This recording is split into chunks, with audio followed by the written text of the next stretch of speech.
Dylan Champeau, bonsoir. Bonsoir. Vous êtes le candidat de la France Insoumise pour la deuxième circonscription de la Corse du Sud. Vous êtes très jeune, c'est la première fois que vous vous présentez à une élection. Le plus jeune candidat de France, je crois. Vous commencez fort avec une législative. Pourquoi ce choix?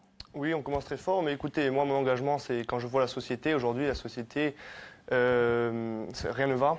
En Corse, on nous propose quoi pour les jeunes? On nous propose l'austérité, on nous propose le chômage. Il n'y a aucun débouché à part le tout-tourisme. Moi, clairement, je m'engage pour qu'on arrête ces injustices. Il y a trop d'injustices entre les riches et les pauvres. C'est pour ça qu'aujourd'hui, il y a 5 tranches d'impôts. Nous, on veut en mettre 14 pour qu'il y ait une meilleure répartition des richesses. On veut développer l'économie de la mer sur la Corse parce qu'aujourd'hui, comme je l'ai dit, c'est le tout-tourisme. On ne peut pas travailler 3 mois dans l'année et en même temps fonder une famille, trouver un logement. C'est pas possible.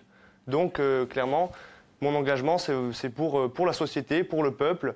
Et je pense que le peuple répondra.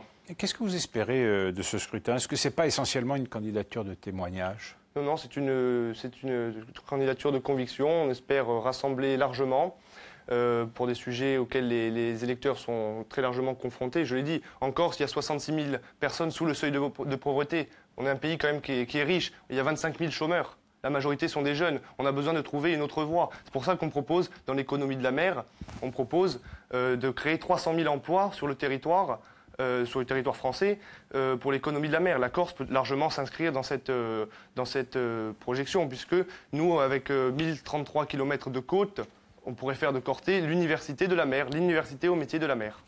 Alors les jeunes, ils sont rares en politique, vous êtes le contre-exemple, et quand ils sont engagés essentiellement en Corse du côté nationaliste. Comment est-ce que vous leur parlez à ces jeunes-là? Écoutez, aujourd'hui, la jeunesse nationaliste milite parce qu'on est rentré dans un cercle de violence-répression. Il y a beaucoup de répression du côté de l'État.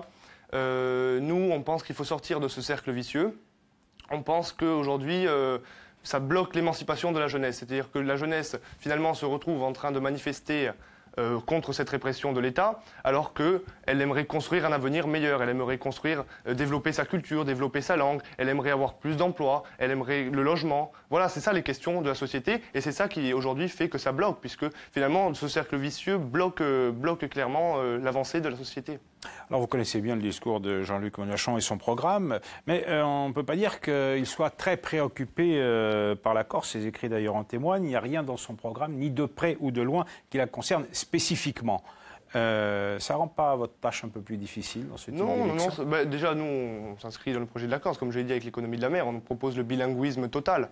Et non, ça ne rend pas la tâche difficile. Est-ce que Mélenchon est d'accord avec ça? Parce qu'il est extrêmement réticent par rapport à tout ce qui est... Non, mais vous savez, ce n'est pas Mélenchon qui a fait le programme. Ce sont les citoyens qui ont appuyé Jean-Luc Mélenchon qui ont fait le programme. Donc c'est nous, au niveau local, qui avons proposé nos positions pour la Corse. Jean-Luc Mélenchon a très clairement accepté, puisque de toute façon, c'est l'intérêt du peuple qui prime en premier. Et Jean-Luc Mélenchon a très bien dit lors d'une interview, si les Corses veulent plus d'autonomie, c'est aux Corses de décider. Nous sommes pour l'application du droit de détermination. S'il y avait une proposition que vous déposeriez demain à l'Assemblée nationale concernant la Corse, laquelle serait-elle? Je l'ai dit, c'est l'université de la mer, l'université au métier de la mer et aux nouvelles technologies à Corté.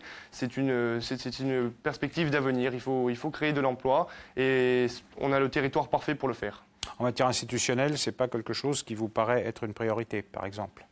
Non, ça ne me paraît pas être une priorité. La priorité, c'est le social. La priorité, c'est les gens avant les détails. C'est vraiment le peuple, la priorité. Et il n'y a qu'en retrouvant le plein emploi et qu'on peut avancer dans cette société, finalement. Ce qui prime avant tout, c'est le peuple.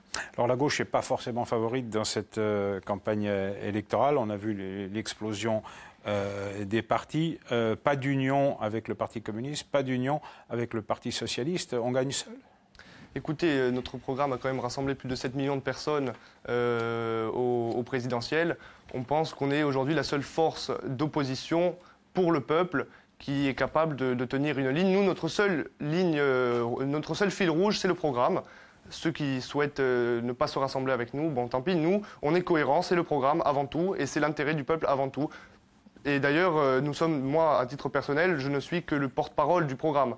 Je parle de la jeunesse, mais je suis le porte-parole du programme, ceux auxquels les électeurs... Très vite. Au deuxième tour, face à Camille de Rocazère, qui fait figure de favori, vous appelleriez à voter pour son concurrent, quel qu'il soit? Nous consulterons d'abord nos électeurs et puis nous serons au deuxième tour. Je vous remercie beaucoup. Merci.